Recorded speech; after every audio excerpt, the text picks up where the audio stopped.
स्वागत है दोस्तों आप सभी का फिर से एक बार आपके YouTube चैनल ग्लोब आउटलाइन में। मैं तन्मय आपके साथ फिर से एक बार। तो देखिए आज की जो न्यूज़ है वो कहीं ना कहीं नाटो से रिलेटेड है, क्योंकि यहाँ पर नाटो ने एक ऐसा कुछ अपना स्टेटमेंट दिया है जिसकी वजह से रशिया जो है वो काफी ज्यादा टेंशन में आ गया है। उसी के साथ यहाँ पर यूक्रेन पे इसका क्या असर होने वाला है हम ये भी देखेंगे। तो क्या था ये पूरा स्टेटमेंट, क्यों इसको रशिया और यूक्रेन पे इतना असर होने वाला है, सब जानेंगे। तो चलिए शुरू करते हैं। लेकिन शुरू करने से पहले मैं आपको बता दूं कि अभी तक के अगर आपने चैनल को सब्सक्राइब नहीं किया है तो डू सब्सक्राइब द चैनल, क्योंकि आने वाले समय में और ऐसी बहुत इंटरेस्टिंग वीडियो आपको मिलती रहेगी जियो पॉलिटिक्स से रिलेटेड। तो चलिए शुरू करते हैं। अब देखिए शुरू करने से पहले मैं आपको एक यहाँ पर क्वेश्चन पूछना चाहता हूँ कि अभी हाल ही में हेनले पासपोर्ट इंडेक्स का जो है यहाँ पर लिस्ट जारी हुई थी। अब मुझे पता है कि यहाँ पे इंडिया में इसकी रैंक कितनी आई थी, 80, 85, 83, 86। कमेंट में मुझे आंसर करिएगा, इसका राइट आंसर दूंगा मैं आपको वीडियो के एंड में। तो देखिए जैसे कि आप देख सकते हैं यहाँ पर नाटो की जो ऑफिशियल वेबसाइट है नॉर्थ अटलांटिक ट्रीटी ऑर्गेनाइजेशन, उन्हीं का ये यहाँ पर आर्टिकल देख सकते हैं आप कि NATO deploys AWACS surveillance jet to Romania. अब ये AWACS क्या है, तो देखिए ये है airborne warning control system AWACS। उसी के साथ साथ ये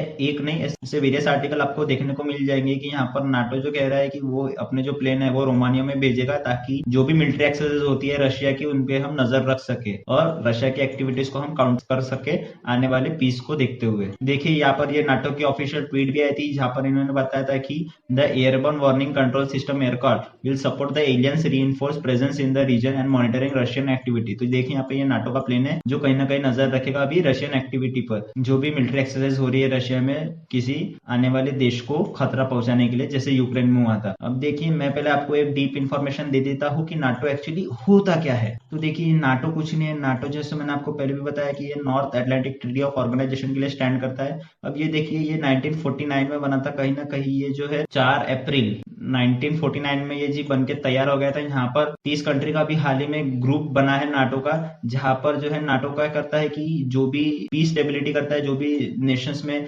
कॉन्फ्लिक्ट हो रहे हैं या भी जो भी क्लैशेज है दो कंट्रीज के बीच में या पूरे ऑल ओवर वर्ल्ड, उसमें ये कहीं ना कहीं एक स्टेबिलिटी मेंटेन करने को देखता है और वो पूरा जो सिनेरियो है वो न्यूट्रल हो जाए, इसी के लिए ये काम करता है North Atlantic Treaty of Organization. अब देखिए जब हाल फिलहाल में ये चालू हुआ था ना, जिसके मैंने आपको बताया कि ये 4 अप्रैल को 1949 को जो ये बनकर तैयार होगा, तो यहाँ पर सिर्फ 12 मेंबर है जैसे कि आप देख सकते हैं यहाँ पर Belgium, Canada, Denmark, France, Iceland, Italy, Luxembourg, Netherland, Norway, Portugal, United Kingdom and United State. तो ये 12 कहीं ना कहीं यहाँ पर सिर्फ मेंबर्स थे नाटो के जिन्होंने वॉशिंगटन ट्रीटी साइन की थी। वॉशिंगटन ट्रीटी यानी ही नाटो ट्रीटी होती है। अब देखिए इन 12 लोगों ने इस ट्रीटी को ज्वाइन किया था, जिसको फिर बढ़ते बढ़ते अभी इनकी संख्या 30 हो गई है। जी हाँ बिल्कुल ये 30 हो गई है। अब देखिए यहाँ पर, तो देखिए यहाँ पर हुआ क्या है, तो यहाँ पर जो न्यूज निकल कर आ रही है कि हम रशिया पे जो है वो नजर रखेंगे, तो उसमें एक्चुअली ऐसा क्या हुआ है, तो देखिए यहाँ पर नाटो ने फ्राइडे को यहाँ पर यही बता दिया कि हम 3 सर्विलेंस प्लेन जो है वो रोमानिया भेजेंगे नेक्स्ट वीक, ताकि जो भी रशिया की एक्टिविटीज होती है तो वहां पर हम उसको नजर रख सके, कहीं ना कहीं एक वर्ल्ड में पूरी स्टेबिलिटी पीस जो है वो मेंटेन कर सके। जी हाँ बिल्कुल। ये जो भी 3 जो एयरक्राफ्ट है वो यहाँ पर रोमानिया जाएंगे, जहां पर रोमानिया की जो कैपिटल है बुचारेस्ट, वहां पर ये जाएंगे और ये जो अपना पूरा मिशन है रशिया के खिलाफ यहाँ पर लॉन्च कर देंगे। जी हाँ बिल्कुल। देखिए ये पहली बार नहीं है जहाँ पर ये नाटो के खिलाफ से यहाँ पे पेट्रोलिंग हो रही है। इसके पहले भी जैसे कि आप देख सकते हैं यहाँ पर रेगुलर पेट्रोलिंग होती थी ईस्टर्न यूरोप में, क्योंकि वहां पर भी जो है रशिया का एग्रेशन काफी ज्यादा था। इसके लिए इसको काउंटर करने के लिए यहाँ पर कहीं ना कहीं जो है नाटो फिर से ये जो कोशिश है वो कर रहा है। अब देखिए जैसे ही रशिया और चाइना अपने एग्रेशन पसार रहे हैं ना, तो आने वाले समय में ये भी देखना होता है कि नाटो चाइना पर कैसे असर करता है, क्योंकि हाल ही में हमने देखा है कि यूएस और चाइना के बीच में अभी जो टेंशन है वो काफी उच्च स्तर पर है। जी हाँ बिल्कुल। अभी ही ये दोनों ही जो है वो नेगोशिएट करने के लिए बिल्कुल तैयार नहीं है। चाइना भी जो है अपने एग्रेशन काफी दिखा रहा है ताइवान को लेके। देखिए नाटो जो है वो ताइवान को अभी पार्ट नहीं बना है। जी हाँ बिल्कुल। लेकिन हाल ही में जो टॉक्स हुई थी ना नाटो और ताइवान की, इसको देखते हुए चाइना ने जो है फिर से एग्रेशन दिखाना चालू कर दिया काफी ना काफी चाइना के स्टेट के पास। जी हाँ बिल्कुल। अपने जितने भी एयरप्लेन्स है या फिर जितने भी एयरक्राफ्ट है वो चाइना के खिलाफ काफी मिलिट्री भारी एक्सरसाइज कर रहा है, मिलिट्री डील्स कर रहा है चाइना, ताकि आने वाले समय में ऐसा ना हो कि ताइवान भी जो है वो चाइना का पार्ट बन जाए, जैसे कि जैसा रशिया अभी कब्जाने की कोशिश कर रहा है यूक्रेन। क्योंकि देखिए यहाँ पर जो मेन मुद्दा निकल कर आता है ना, जैसे ही आप नाटो को ज्वाइन कर लेते हो तो वहां पर क्या होता है, उनकी ट्रीटी में ऐसे कई सारे आर्टिकल्स है। जी आप बिल्कुल देख सकते हैं आर्टिकल 1, आर्टिकल 2, 3 और ऐसे करते करते ना यहाँ पर काफी सारे आर्टिकल्स है। देखिए ऐसे देख सकते हैं यहाँ पर ऐसे कई सारे आर्टिकल्स है और अब तक यहाँ पर पूरे जो है वैसे 14 आर्टिकल्स आ चुके हैं। जी हाँ बिल्कुल। अब देखिए इन आर्टिकल में कहा क्या गया है, तो यही है कि जो भी सिक्योरिटी पर्पज में हम कर सकते हैं पूरे वर्ल्ड के लिए वो हम करेंगे।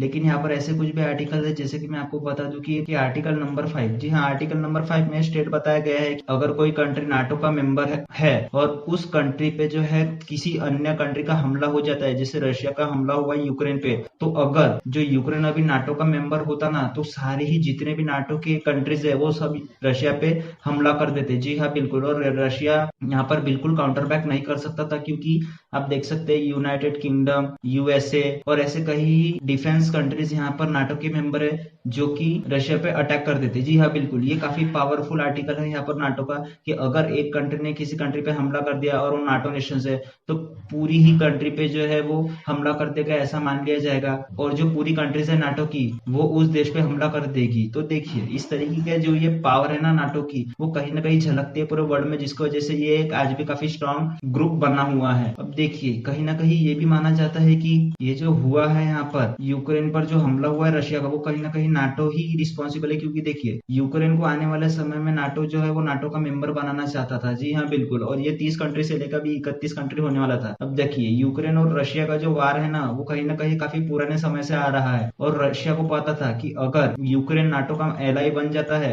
तो कहीं ना कहीं रशिया के लिए ये काफी डिफिकल्ट होगा कि वो यूक्रेन कब्जाए इन द फ्यूचर। तो इसी के लिए रशिया ने काफी तुरंत में ही यूक्रेन को नाटो का पार्ट बनने के पहले ही उस पर मिसाइलों का हमला कर दिया। जैसे कि आप देख सकते हैं अभी इस बात को 1 साल होते आ रहा है, क्योंकि देखिए 24 फरवरी 2022 को ही जो है यूक्रेन को कब्जा करने में लग गया था रशिया। ऐसे मैं नहीं कह रहा हूँ, ऐसे वेरियस आर्टिकल पब्लिश हुए थे, जैसे कि आप देख सकते हैं यहाँ पर did NATO expansion really cause Putin invasion. मतलब ये यही कहना चाहते हैं कि क्या नाटो के वजह से ही जो है वो रशिया पे इतना प्रेशर बढ़ा और यहाँ पर पुतिन ने जो है वो यूक्रेन पे इतना बड़ा हमला कर दिया है। तो देखिए ऐसे जो क्वेश्चंस है वो फ्यूचर में भी रेज होते रहेंगे।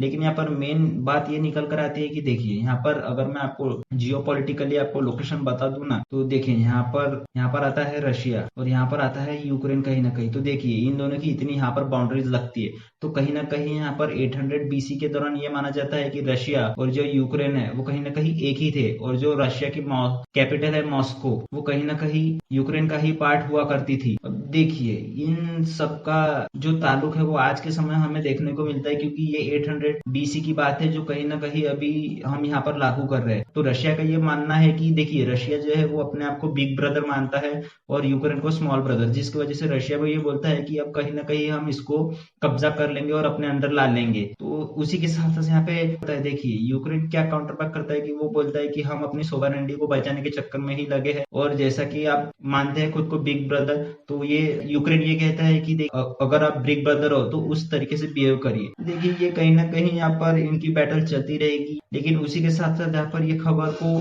हवा तब मिली जब देखें यहाँ पर जो यूक्रेन के डिफेंस मिनिस्टर है ना, उन्होंने यही कर दिया कि we are a de facto member of NATO alliance. जी हाँ बिल्कुल। यही बात अभी खटक गई है पुतिन साहब को, जिसकी वजह से ये अपना एग्रेशन और बढ़ा रहे हैं। और कहीं ना कहीं इन्होंने ये तक के कह दिया कि जब तक के यूक्रेन जो है वो हार नहीं मानेगा तब तक के रशिया जो है इन पर मिलिट्री के अटैक्स जो है वो करता रहेगा इन द फ्यूचर भी। अब देखिए इन सब के बीच में हमें ये देखना होता है कि क्या रशिया और यूक्रेन के बीच में कुछ होता है, और जो यहाँ पर नाटो करने जा रहा है अपने सर्विलियंस प्लेन को यहाँ पर रोमानिया भेज रहा है रशिया के मिलिट्री एक्टिविटी को देखते हुए, तो यहाँ पर रशिया इस पे काउंटर बैक कैसे करता है, क्योंकि रशिया यहाँ पर चुप बैठने वाला बिल्कुल नहीं है। वो भी अपने एक्टिविटीज कुछ ऐसे कर देगा जिसकी वजह से यहाँ पर आने वाले समय में यूक्रेन को और भारी नुकसान हो सकता है। अब आने वाले समय में देखना होता है कि क्या इस पे कुछ अपडेट्स निकल कर आती है या नहीं। और मैंने आपको जैसे कि बोला था कि जाने से पहले मैं आपको एक क्वेश्चन पूछूंगा कि what is the India's rank in the Henley's passport index. तो इसका आंसर है यहाँ पर 85। जी हाँ बिल्कुल। जैसे कि आप देख सकते हैं यहाँ पर हेनलीज पासपोर्ट इंडेक्स द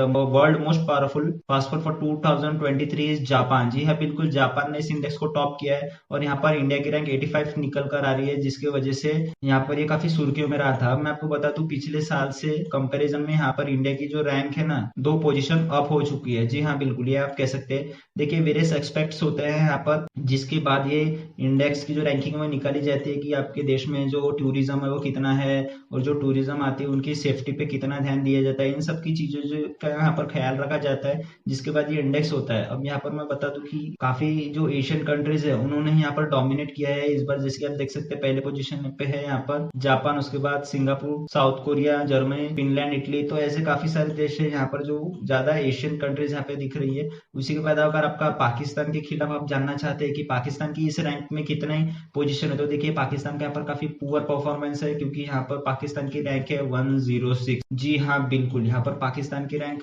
गिर गई है इंडिया से भी, क्योंकि देखिए पाकिस्तान का ये अपना मैटर है कि वो इन सब पे कैसे डील करता है। तो चलिए दोस्तों, आज की वीडियो में इतना ही, मिलते हैं अगली वीडियो में। And as you all know कि life is a long lesson in humility, तो be safe and be strong.